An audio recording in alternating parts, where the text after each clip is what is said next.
My friends, I am Rick, and this is your seat at the table, and we're talking all things Battletech today. Currently looking at the technical readout 3026 vehicles and personal equipment. I've had a lot of commentary and some discussions with a fine and upstanding fellow game enthusiast on one of the other videos.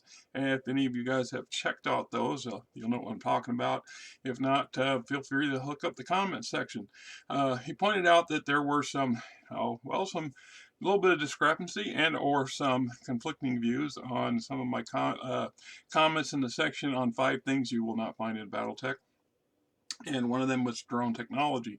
And as I pointed out, that general use of drone technology has not been pursued by the establishment, as in the storytellers, the writers, and in some of the game supplements. As I also pointed out, that I do not have any of the newer rule books. Most of my material I stopped collecting in 2002. I have a few I have acquired recently, and as a general rule of thumb, what I was getting at is we don't see the prevalence of drone technology use as what we might see based on how we are pursuing it in the real world today. Considering that this was created in the late 80s and in the early 90s, drone technology was very infant and still very selectively used, not nearly as prevalent as we have today. So I still believe that I stand by the fact that we don't see a lot of drone technology in battle technology or BattleTech, which is kind of a shame because, as you well know, the kind of genre lends itself towards it. The same thing when I talked about cell phone use. What I meant is, yes, there's communications, and yes, there are surface to ground and surface to surface communication networks available. And the more advanced, the industrialized the world is, the more likely that's going to be prevalent. A lot more use of landlines, which tend to be a little bit more secure in a high-tech environment. But considering majority of the worlds in Battletech are considered low to medium technology worlds, it's not going to be a very widely seen thing. Once again, cell phone use, as we now know it today, is literally a crutch to our society and our social access. It's only 20 odd years old. If you go back to the 80s and early 90s, it was rare and expensive and still in its infancy. So was the internet in some aspects. They do have the technology and stuff. Some of it's available. Most of it was for military use, which would make sense. But from a civilian perspective, it's not widespread. You're not going to go to the lion's share of worlds in the Federated Suns or in the Draconis Combine and just pull your cell phone out and make a phone call, because the technology is not supported by the particular individual houses in the worlds and this, so on and so forth within it. Anyhow, so this particular source book came out shortly after the 3025 technical manual did, and I paid a whopping $9.95 for this thing, brand new when it came out. You know, that just goes to show. 1987 was when it's trademarked. Just goes to show you how far out. There's so much stuff in here, and I'm not going to devote an hour to it, but you get the idea. They give you a sampling, hovercraft, small hovercraft, armored personnel carriers, VTOL, helos. Once again, the prevalence of technology and the sheer size of the inner sphere and the periphery and etc. lends itself to the credence that there are actually far more designs available than what's listed in the technical readouts that's available in the game mechanics, and that each house has their own variants and versions. These are the most commonly found and or some of the, at the time, considered the cutting edge or the latest development of a particular era or house. But it's not to say that this is the end all to beat all. It's also like we don't see as much VTOL or helo helicopter technology and equipment available to the Battletech universe and the Innersphere, and they lend part of the argument to the fact that the battlefields are extremely lethal. These are fragile. Even the best well-made attack helicopters are still fairly fragile. They're really susceptible to taking damage, and if they do take damage, the odds are not in their favor to be robustly returned any time quickly. Unlike, once again, we see in our modern battlefields today, they get highlighted. But in truth, the military is not dominated by airborne, helicopter, uh, protected, driven, etc. It's well used amongst certain countries in the world, but the lion's share of the world's militaries do not support large quantities of these things. So they play certain key roles in BattleTech on the map, and I've used them quite effectively. And I know Wargamer Fritz, for example, is fond of them because he refers to on a number of his videos. So if you ever get a chance, go check out his video, his channel. If I get a chance, if I remember to, I'll put a plug in when I post this channel or on my channel, so you guys can go, or a link to his YouTube channel. So like Srm personnel carriers, a whole slew of light, medium, and heavy tanks. There's your warrior attack helicopter. This is the ubiquitous attack helo. So the suggestions that there are other types available. And if you're an individual house lord and you really like to enhance things, you can come up. You use the general stats that's available of the designs that the game has produced to create your own with a little twist on them. Generally, you want to follow what you see in the books and what we have are the diagrams and stuff. You'll notice that I'm kind of being careful because, once again, we're talking a facet product. This is a manual that I have used heavily over the decades, and it's fragile. So I'm not trying to bend and break the binding any more than it is.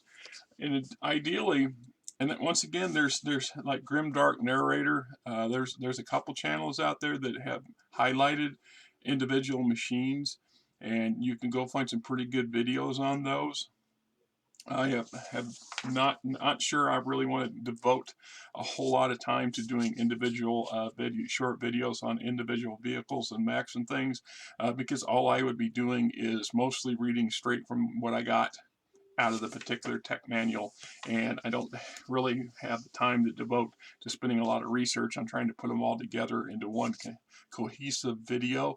And then it would also be peppered with my personal opinions and experiences, because I've used most of these machines in one form or another in my tabletop board games back in the day, as well as some of my role-playing games, my role-playing game MechWarrior campaigns. I've also tapped these source books for other sci-fi franchises. I have used these in Star Wars, for example. I have used some of this material for space opera. If you've never heard of space opera, you can a lot of sci-fi game systems today found a kernel of a foundation in that game system of the late 70s, early 80s. The company's that produces is long gone, but they're still producing a handful. There's a couple diehard fans that are producing and publishing some supplemental books that go for the franchise for space opera. The core books themselves, I've done some videos on them. They're on my channel somewhere. If you want to look up space opera, you might find them. They're worth looking at. I mean, I have a lot of years of fun with those systems back in the day. So I've used some of these things in other sci-fi franchises when I needed something to go for a go-to for quick reference for something in-house. I also, generally, the stats are easily converted over to a lot of those game systems, and all I did was change a little bit of the name, and in some cases I just blatantly used it. So you can see wheeled tracked, and here's a section of equipment that's available to the Intersphere militaries in general that, once again, doesn't get a lot of play in the novels and books, and it's not the sort of stuff that you focus on your battlefield. The only times I've ever used these things is if I have a player or a group of players who are at one of their missions or submissions in a campaign is to strike at the support and infrastructure and logistics of their opponent, or they choose to go after that particular era. And so these ideally are not combat vehicles, although some of them are armed in limited ways. Engineering vehicle is not one of those weapons that are purposely mounted on it. See, assault gun. Alpha medium tank. Another element that gets some love in the writers and in the novels is atmospheric fighter craft and atmospheric transports. In general, it's conceded that spaceborne dropships, aerospace fighters are superior in the fact that they can transverse back and forth between an atmosphere and deep space and using in either environment. But if you're having a planet that's you want to defend well, and you don't have or you don't want to use your prime aerospace technology would be considered prime technology. So the tried and true jet fighters and stuff like this are still viable in the BattleTech era, in that future setting. And the advantage, there's advantages and of course some disadvantages. Obviously, these kind of craft don't leave the atmosphere, but that's also to an advantage because then they're literally married to the place that they're defending. So, and they're cheaper to operate, they're cheaper to maintain, and but yet are just as effective. Now they are more fragile. They don't carry nearly as much armor as an aerospace fighter of equivalent weight, and the same thing if they go up against ground like mechs, they're not likely to survive long. But in specific roles, in harassment, in sniping, and scouting, these are very potent pieces of equipment to add to any house or mercenary command support services and infrastructure, right? Condor heavy tanks, blah, blah. Tanks coming, like I said, just as many sizes and tonnage ratios as mechs. Ton for ton, weapon for weapon. Most mechs and tanks are equivalent to each other. They can pretty much go toe to toe. The differences are in the mobility and the adaptability. Once again, some of these tanks, they have limitations, terrain limitations. You're not going to take a tracked and wheeled tank and drive it into a river very well. You're not going to operate in the river very well, if at all. You're not going to operate in rugged terrain very well. Hovercraft are going to work very well on top of smooth surfaces, but not so much in rough terrain. They're not going to be as effective in a wooded area or a really hilly area. They have a lot of advantages, but their disadvantages are just as equally high. Unlike the mech, which can operate pretty much in any environment and be a stable platform and maneuverable. But once again, these things are much cheaper, much easier to produce. Most worlds with any significant industry can produce some variant of armored vehicle or support vehicle. If the planet has the ability to produce things like bulldozers or farm equipment, then they can build tanks and APCs and things like this. Another craft that I've used quite effective in a backstory way, not so much on the map, on the battle map itself, but in support of it, is Planet Lifter. And I've argued that this is just one of many types. This particular one can carry 70 tons. It has two compartments, a 50 ton and a 20 ton. A unique element of the Planet Lifter is that it can detach its lower fuselage and then roll off of it. So you can lay down a 50 ton or lesser mech and then roll back over it, pick it up, and transport it. So you can ideally, it gives your ground defenders a lot of flexibility in deploying forces around the planet in a hurry. It's a force multiplier in that role, but it's still very susceptible too. So if you don't have control of the air, you couldn't use these things for any significant advantage. So we got various different tank designs, like I said. Bulldog. Now here's the one that was brought up, that, yes, drone technology. The High Scout drone carrier. The carrier itself is not well armed. Its design is to support a number of drones. It has a hover version and a tracked version. Once again, I think if you look at the drone rigger technology from Shadowrun, which is produced by Facet at about the same time as they were doing BattleTech, the fact is that they could have done a lot more with drone technology, but chose not to. It's, in my opinion, this is the only one of these vehicles of this type that I've seen in any of the technical manuals that I own. If it's come up since then. It's something I have not seen or read about personally, and if you know about it, by all means, put it in the comments because I would dearly love to look it up and to get a gander at it. I think that the technology, based on the technology we have available in our current timeline, if it had been in the works and in the purview of the writers and the desire of the game designers to creating the BattleTech genre, then we would send more use of it, because obviously these are crude even by today's standards. They could have had legged versions. What they were trying to avoid was combat robots, you know, semi-autonomous or even fully autonomous machines like droids. They were trying to step away from having more conflicts, legally speaking, with franchises like Star Wars and the Gundams and things like this. They'd already had some problems early on, as if you know your lore with BattleTech, you know that.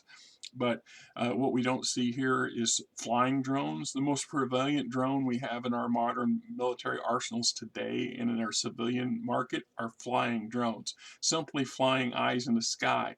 Can you to me, you would in a BattleTech for scouting reasons and for keeping an eye, giving your commanders a bigger view of the battlefield. Even Comstar doesn't seem to field these things, and if they do, they never mention them. They're very rarely mentioned, which is part of the basis for my 5 things you don't find, is this kind of stuff. Now, we know that they created them because at the height of the Star League, they had some very, very advanced, almost fully artificially intelligent machines in the SDS systems that defended the hegemony worlds and core SDS or SLDF facilities and stuff. But most of that technology was destroyed during the Amherst Civil War, and the First Succession War kind of finished them off. It was such advanced technology that the industrial bases of the houses couldn't support them. It wasn't conducive because that amount of time and resources that was required to produce and maintain these things was much better suited to use in other fields or in the general mech and aerospace forces. Maintenance and construction.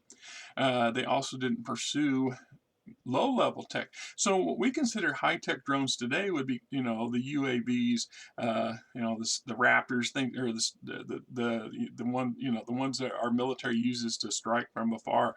None of that shows up in any significant impact in BattleTech, as you well know, unless you're new to the franchise and you don't know. There's a reason for it, and I don't know exactly why, but I go back to my fallback that I think that they were trying to avoid some of that early on, and it's just never seen an introduction. And that makes me believe that the Fan Pro people and now Catalyst, somebody in the hierarchy has put a nix on it. Otherwise, you would have source books that were full of potentially drone-driven machinery, and you would, like you can find in Shadowrun, for example, which is still owned and operated or in the control of Catalyst, from what I understand. So they could easily do this, but they don't. So I think that my argument that we don't see drone technology and any significant impact in BattleTech is still valid. So SRM, LRM carriers, I do love myself some of these things. They're tricky beasts to operate. Once again, Wargamer Fritz does a number of videos on the topics. He's very fond of using these things to control and manipulate his BattleTech campaign battlefields. And I have used these things to various successes and to some failures. These things are brutal inside of a city. They will damage the crap out of a city environment. They're fragile. They don't take much to blow one up. But if your mech gets caught flat-footed by one of these things or a lance of these things, you're going to lose your mech in a hurry. Like I said, back to various support tanks and heavy tanks. Wet water navies, once again, we have a spattering of ships and vessels one type of submarine class that's in here that's available for worlds with large bodies of water. But for the lion's share, once again, these things are regulated to militias and specialized units specifically geared for defending on those worlds where you won't see a lot of mercenary units or mainline house units trucking these things around, because it's just a waste of space and better used for equipment that's got more versatility than these things, but they still have a role in their place. They're just not as heavily played up as they could have been. Uh, just personal opinion on that. They're kind of spread out throughout the book too, so instead of having them focused in one or two sections, is what it is. Lots of really heavy and assault vehicles. Here's a 95-ton tracked Ontos, for example, concludes its main armament is 8 Martel Model 5 medium lasers, backed up by 2 long-fire, long-range missile racks. This bad boy, medium to close range, is a terror. This thing will rip apart most mechs. If you figure, see that, like I said, this is why I don't like laying them down. They're literally falling apart. This needs to be put in a baggie when I go to store it again. The design of these things, once again, it's the argument mech versus tanks. I've done a video too on it. There's some advantages and disadvantages in both designs, and these things serve roles. One of their downsides is that they're very slow. The Behemoth here, for example, has 2 maxi cannons, 4 light missile racks, so 4 LRMs, 2 SRM-6s, 4 SRM-2s, and 4 miniguns. Has a track cruising speed of 22 kph with a flying speed of 32 kph in bursts. So obviously this thing's not going to get around anywhere very fast. So basically this thing has a pair of AC-10s, has 4 LRM-5s, 2 SRM-6s, and 4 SRM-2s, as well as 4 machine guns, making it a potent defender of fixed locations. There's our Neptune submarine, what there is of it. So we get into personal equipment. Talk about electronic suits, sneak suits, electronic camouflage, infrared. We talk about uses of some of this technology in the stories to a limited degree. There's a couple stories in the Kellhounds saga where sensors play a role, and there's 1 or 2 in the Great S sagas where sensors play a role, but ground sensors and the devices designed to beat them, it's just kind of like, it's not very interesting technology, so they don't spend a lot of time on it, but they are available. So portable motion sensors, portable heat sensor, portable trip line sensor, seismic sensor, all these are field deployable units for your military units and campaigns. Let's see, so we got personal equipment, exoskeletons, and which, once again, we see these in Battletech. It's this sort of technology that leads eventually to the clans building their clan armor, the elemental suits, and it's this type of technology that's still available to the industrial sections of the Inner Sphere, and it allows them to build upon these things to produce our own versions of clan battle armor. So personal equipment, heavy industrial exoskeleton there. Personal equipment, we talk about communications, right? So we have micro communicators, personal communicators. Look at the technology. This is a bulky 80s technology through and through. Compared to modern stuff today where you got a little thing in your ear, I'm just pointing out we're still living in the 80s technology from this sort of thing. Now there are other source books for equipment and gear for Battletech. I think I did a video on one a while back that has more updated versions of this stuff, but this is the stuff that we worked at with in 3025 quote. Here's their section on prosthetics, artificial limbs, general use, a little bit of history on them, what's required, and the various technical levels, from a hook to a very complicated lifelike and replacement, including the regenerative technology. At the end of the Starlink, when the Starlink collapsed, the technology for this development ceased in the inner sphere. The clans, on the other hand, maintain some of it and still do. So it's possible for that's why clanners can lose a limb and then have a new one replaced. Usually it's going to be one of these cyber types, but there's still a possibility of cloning or regrowing a limb. So we get personal equipment, field kits, weapons, and it goes into a lot of that stuff here. So, like I said, hey, this is a great, if you can get a hands on a PDF copy of this, it's a really interesting read. It's to see where our current level of stuff in the game house started out at. And like I said, it's a good book. I got lots of use out of it. I still do. And this short video is obviously not sufficient to really go into depth and detail of the various classes and types and purposes of all these vehicles, because they all have purposes and roles, and some of them are, you use them in those roles. They're very effective, highly effective. Using them for roles that they're not intended to, they still have some use. And I've watched some creative people over the years pull rabbits out of their backsides with using equipment that you wouldn't think was really suited for what they used them for, and they achieved a victory, or they achieved some moderate goal use of them. Obviously I wouldn't recommend taking 2 lances of Srm carriers and going after a lance of medium and heavy mechs, because of heavy, it's going to get ugly fast, and pretty quick. Those Srm lances are going to be toast, unless you got a savvy commander who's really good at thinking outside the box and uses the terrain environment to their advantage. I achieved a major victory over a House Liao raiding party because all I had available was some infantry and some LRM carriers. I'm just saying, use your environment and your equipment and be creative. You can get a lot of good stuff out of it. Anyway, till next time, this is Rick, and I hope you guys have a great weekend.